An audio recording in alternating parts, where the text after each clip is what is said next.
Da Vittorino, panificio, caffetteria, paninoteca e pub, aperto dalle 4:30.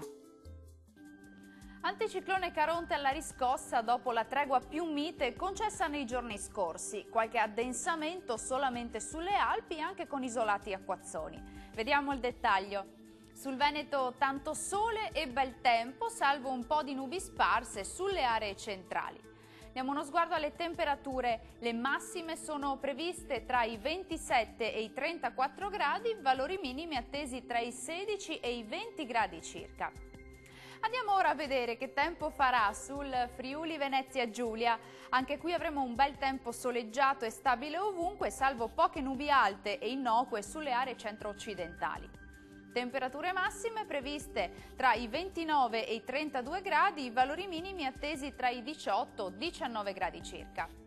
Concludiamo con uno sguardo alla situazione meteorologica del Trentino Alto Adige. Anche qui sarà soleggiato, solo i settori alpini di confine saranno interessati da più nubi, anche con locali rovesci, soprattutto pomeridiani.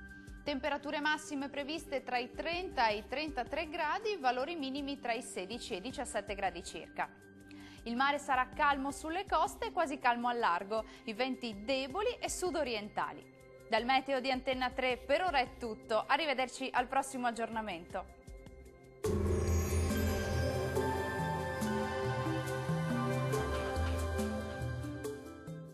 Da Vittorino, panificio, caffetteria, paninoteca e pub, aperto dalle 4:30.